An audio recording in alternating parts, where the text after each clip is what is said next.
pendant 7 jours et je ne sais pas si c'est votre première fois ou vous êtes encore un étudiant de centre de méditation dans votre pays.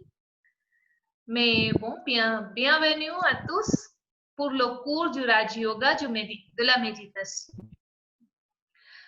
Il y a 7 sessions et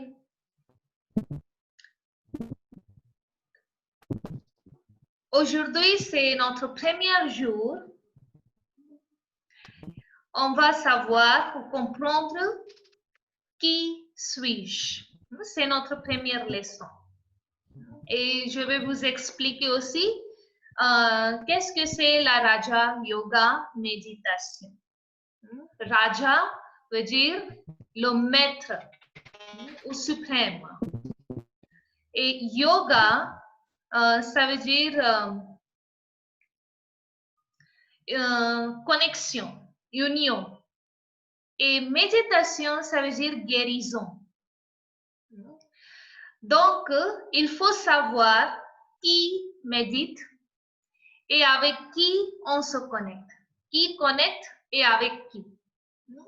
Donc, notre première leçon parle qui suis-je, de savoir notre propre identité. Et on va parler de Dieu. Qui est Dieu? Parce que c'est avec lui qu'on va se connecter pendant notre méditation. C'est pourquoi cette méditation, c'est la méditation yoga suprême. Parce que moi, je connecte avec l'âme suprême, celui qui est suprême, tout puissant. OK? C'est pourquoi notre première leçon de savoir qui suis-je. Ok, c'est évident que nous nous rencontrons, même si vous rencontrez une personne, vous demandez quelques questions pour savoir qui il est. Ou même, par exemple, nous nous rencontrons maintenant, peut-être première fois, et je vous demande, qui êtes-vous? Donc, pour 1 ou 2 secondes, vous vous demandez silencieusement qui suis-je? Et quelles sont les réponses que vous allez donner? Quand je vous demande qui êtes-vous? Pensez qui suis-je et dites-moi quelles sont les réponses qui viennent dans votre esprit.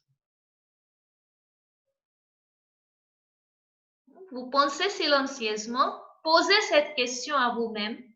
Qui suis-je? Et quelles sont les réponses qui viennent à votre esprit?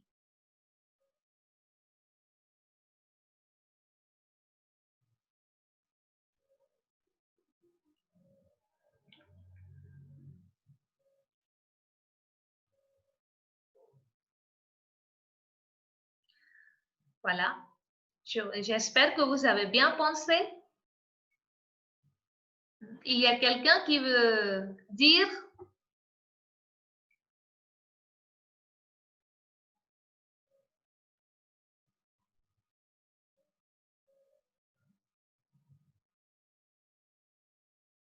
Le nom? Oui. Votre nom. Tout d'abord, premièrement, qui vient dans votre esprit, c'est mon nom.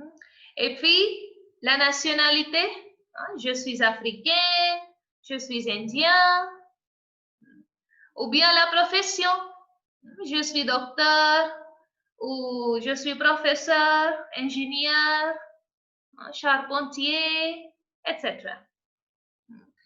Même la religion, je suis chrétien, je suis musulman, je suis hindou, etc. C'est une grande liste.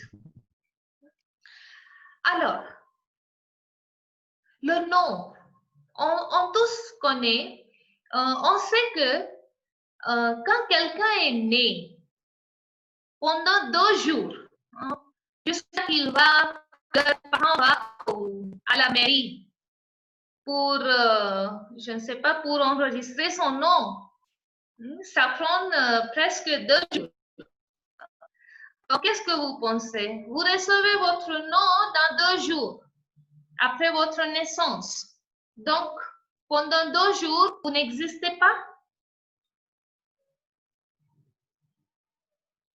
Vous toujours existez. Ça veut dire je ne suis pas le nom. Le nom, c'est comme une étiquette que je reçois de mes parents ou de quelqu'un. Donc, je ne suis pas le nom. J'existe avant je reçois le nom. Deuxième chose, nationalité.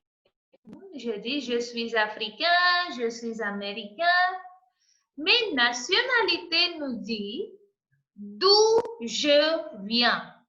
Il ne dit pas qui êtes-vous. Parce que je suis né en Amérique, je suis américain. La profession. Pendant combien de temps, combien d'heures vous travaillez? Peut-être 8 heures, 9 heures. Alors, qui êtes-vous? Quand vous ne travaillez pas, vous toujours existez. Même si, par exemple, vous êtes un docteur et quand vous êtes à la maison, vous ne pratiquez pas votre profession, qui êtes-vous? Donc, profession nous dit ce que je fais. Profession ne dit pas qui êtes-vous, qui suis-je. Pendant la journée, toutes les actions que je fais, c'est ma profession. Par exemple, maintenant, qui êtes-vous? Vous êtes des étudiants.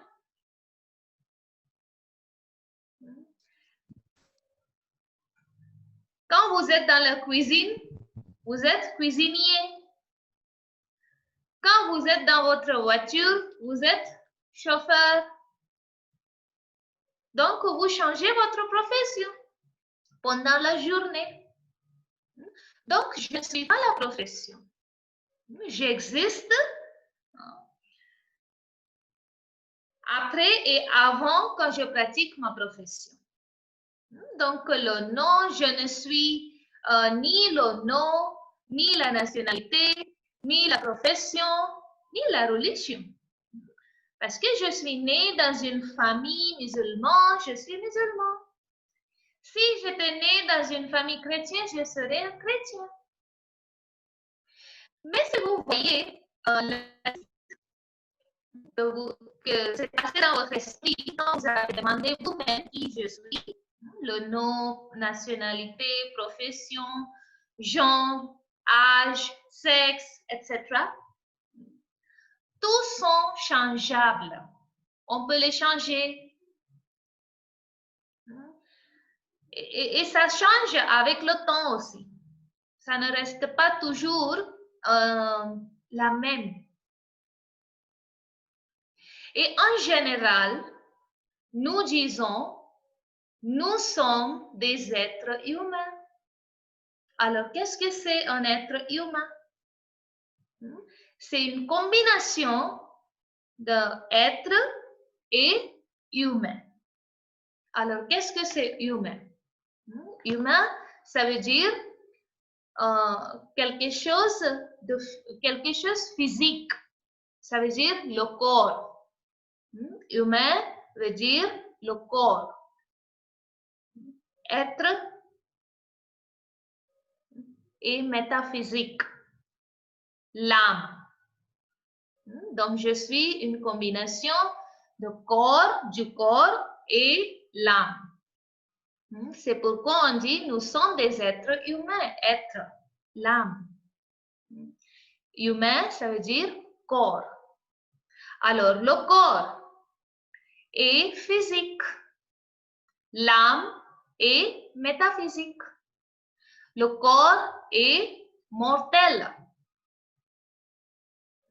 Mais l'âme est immortelle, éternelle. impérissable. Le corps est périssable.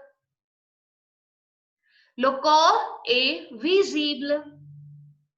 Mais moi, l'âme est invisible. Le corps est tangible, mais l'âme est intangible. Le corps est visible, non vivant. Écoutez bien, le corps est non vivant, mais l'âme est vivante. Dans la journée, nous utilisons beaucoup les deux mots. Je, ça veut dire moi, et mien. Mon et moi, par exemple. Et on dit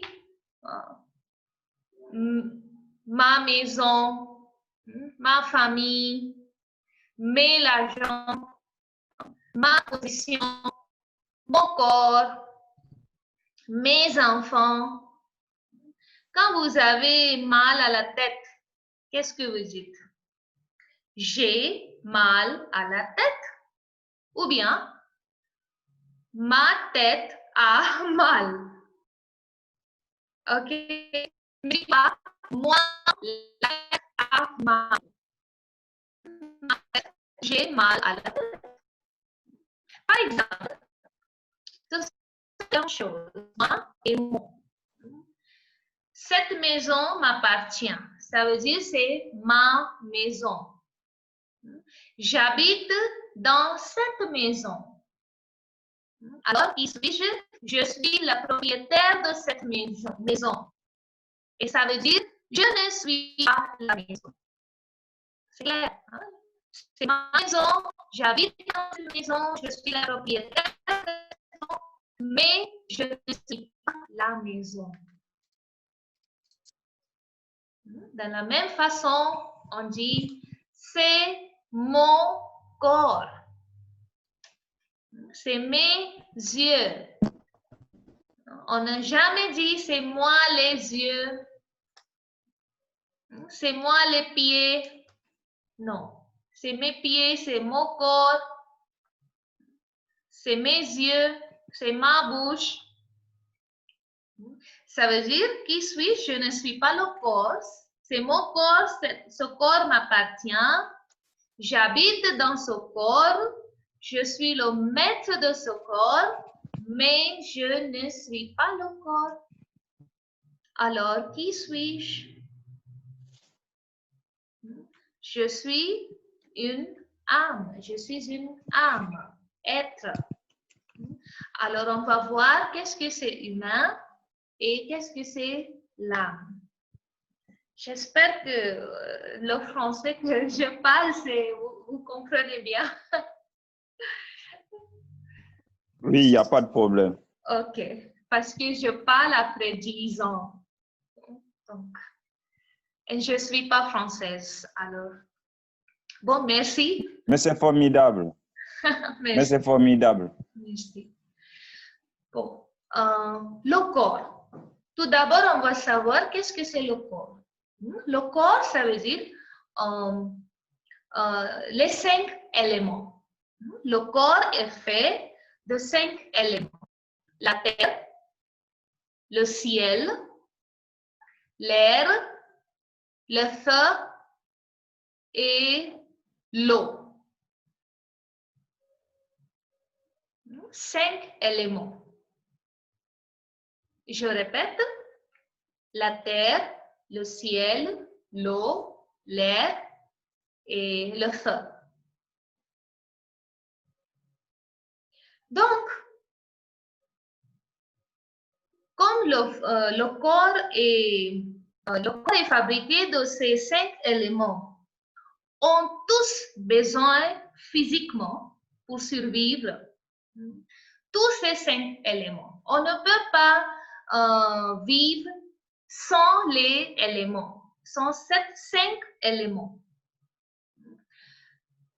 Par exemple, l'eau. On tous connaît que le corps est fait à 75% de l'eau.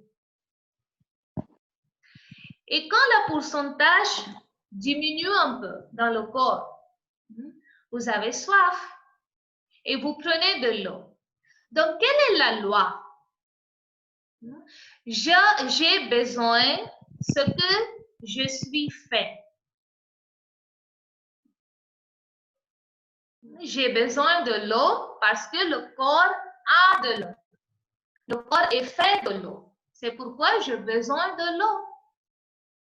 J'ai besoin de l'air parce que le corps est fait de l'air. Alors, c'est la loi. Ce que j'ai besoin, c'est déjà, le corps est déjà fait de cet élément.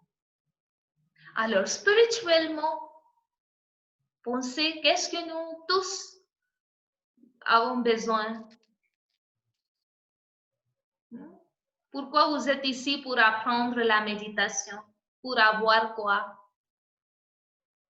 Qu'est-ce que nous tous, nous toutes les âmes du monde besoin aujourd'hui?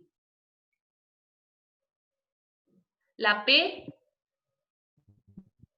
Vous avez besoin de la paix? L'amour? Le bonheur?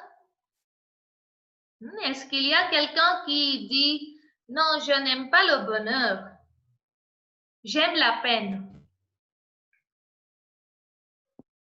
Ou je n'ai pas la paix, j'aime la violence?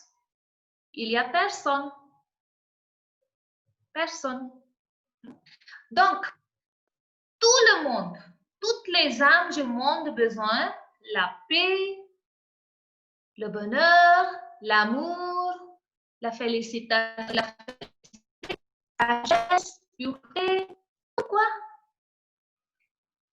Pourquoi j'ai besoin de l'eau?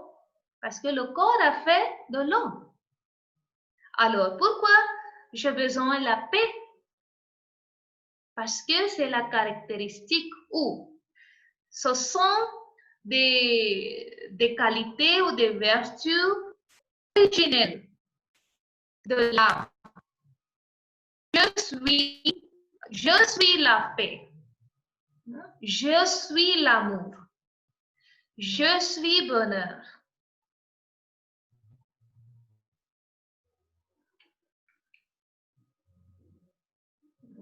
On ne peut pas dire j'ai la paix ou j'ai l'amour. Non, je suis. Je suis la paix. Mais à cause de la conscience du corps, vous demandez vous-même qui suis-je? Vous avez me donné une liste de corps. Le nom sur le corps, nationalité sur le corps, profession sur le corps. Ça veut dire nous avons oublié qui suis-je. Notre forme. Alors, je suis une âme éternelle, immortelle, impérissable, vivante, dans ce corps, qui est physique, visible, mortel. C'est comme un costume. Le corps est comme un costume.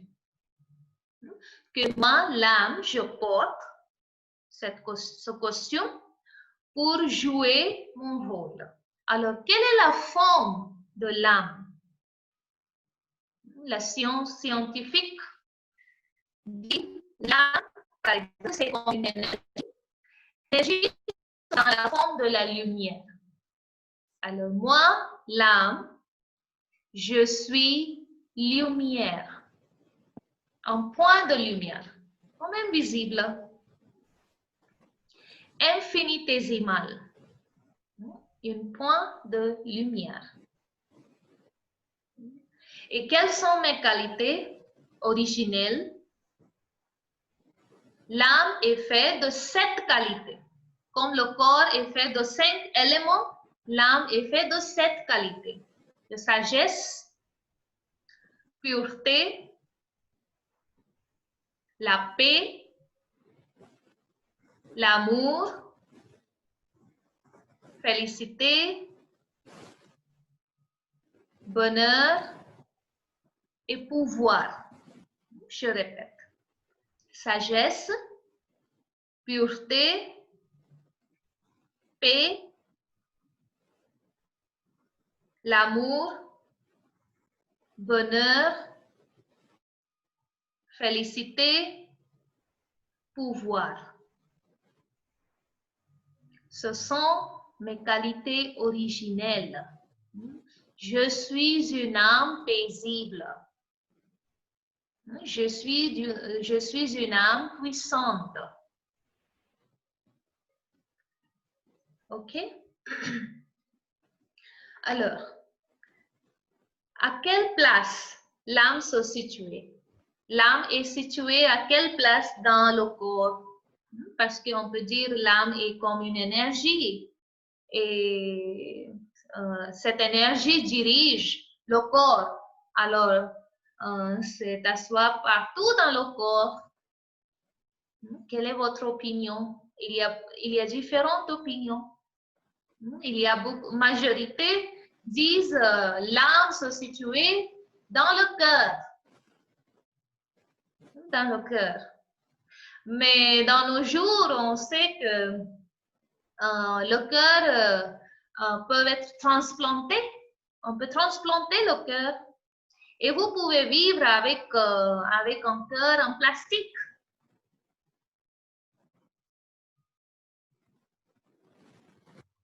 Et puis on dit que l'âme se situe partout dans le corps.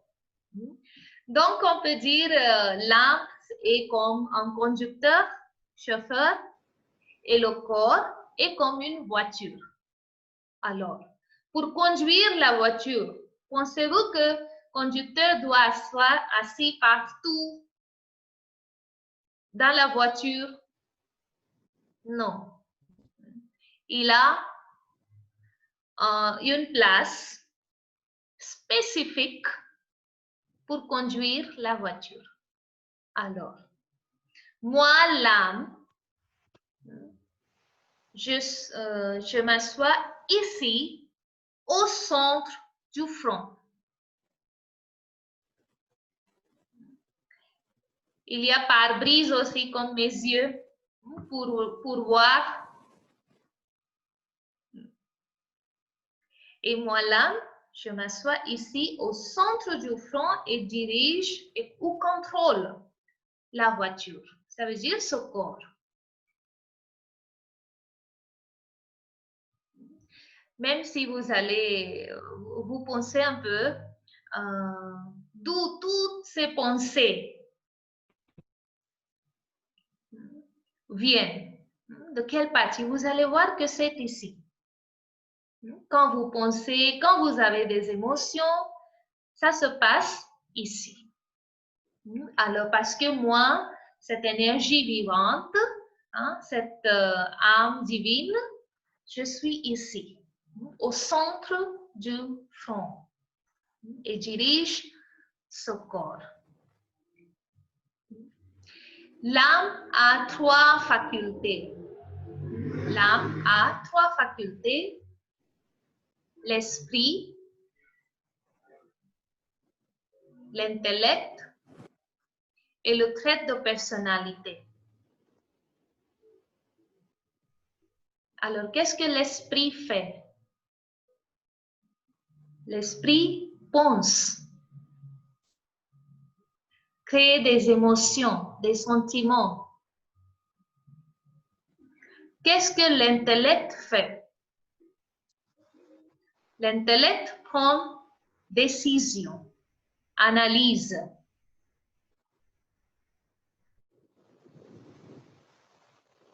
D'abord, vous avez des pensées, des sentiments, et puis l'intellect décide et ça vient dans votre action. Si vous avez les mêmes pensées, mêmes décisions, même action, ça devient votre habitude. Votre habitude fait votre personnalité. Et votre personnalité vous mène à votre destination. Alors, vous devez vous demander quelle est la destination de ma vie aujourd'hui? Je suis quelqu'un qui est stressé. Je suis quelqu'un qui est négatif, qui a beaucoup de tension. Si c'est ma destination, alors à qui on peut blâmer? Notre pensée. Donc, ça veut dire, c'est moi l'âme qui est le créateur ou le maître des pensées, des émotions, des sentiments et chaque action. C'est pas le corps. Par exemple, la main. C'est pas la main qui décide qu'est-ce qu'elle doit faire. Je peux frapper quelqu'un ou je peux donner la bénédiction à quelqu'un avec la même main. Mais c'est moi qui décide. C'est pas la main. Par exemple, c'est vous qui prenez ou apprenez le cours. Pas le corps. C'est vous, l'âme. Vous apprenez le cours. Alors, aujourd'hui, on comprend qui suis-je? Je suis une âme. Je suis une âme paisible, éternelle, immortelle, impérissable, vivante. Vivante. Par exemple, quand quelqu'un décède, meurt, l'âme ne meurt pas, c'est le corps qui meurt. Alors, comment on dit, cadavre. Dans un cadavre, il y a le cœur, il y a le cerveau, il y a les yeux, il y a les oreilles, mais ne fonctionne pas. Le cœur ne crée pas de sentiments. Le cerveau ne pense pas. Les yeux ne regardent pas. Les oreilles n'écoutent pas. Alors, ça veut dire, pourquoi on dit il a décidé? C'est l'âme qui a quitté le corps. Comme une machine.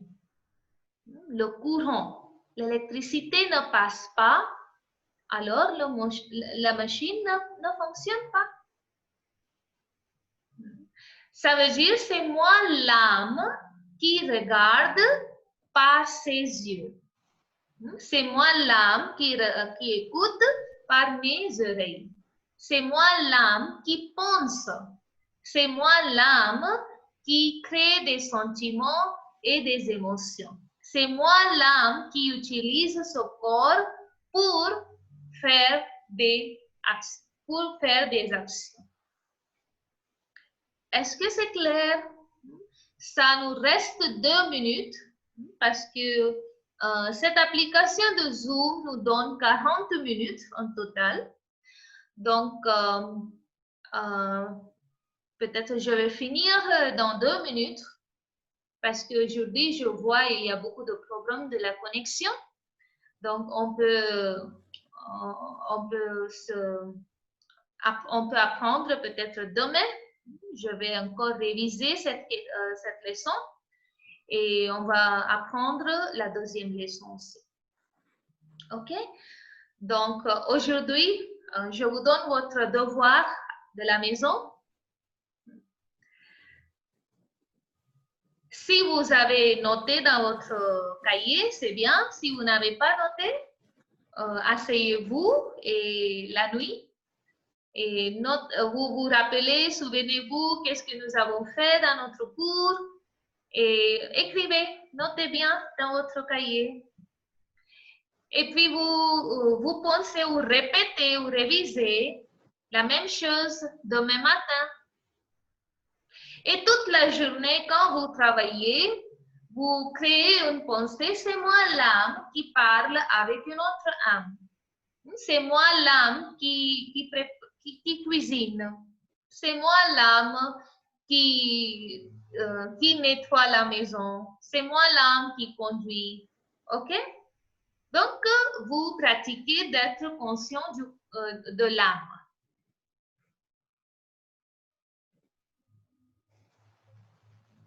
Ok, ça reste 1 minute et je vous dis comment on peut se saluer. On dit Om Shanti. Om veut dire je suis, ça veut dire on sait maintenant qui suis-je, je suis une âme. Et Shanti veut dire la paix.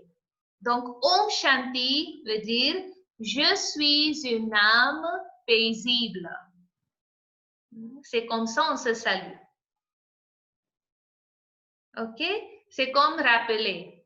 Je suis une âme paisible et vous aussi, vous êtes une âme paisible. Om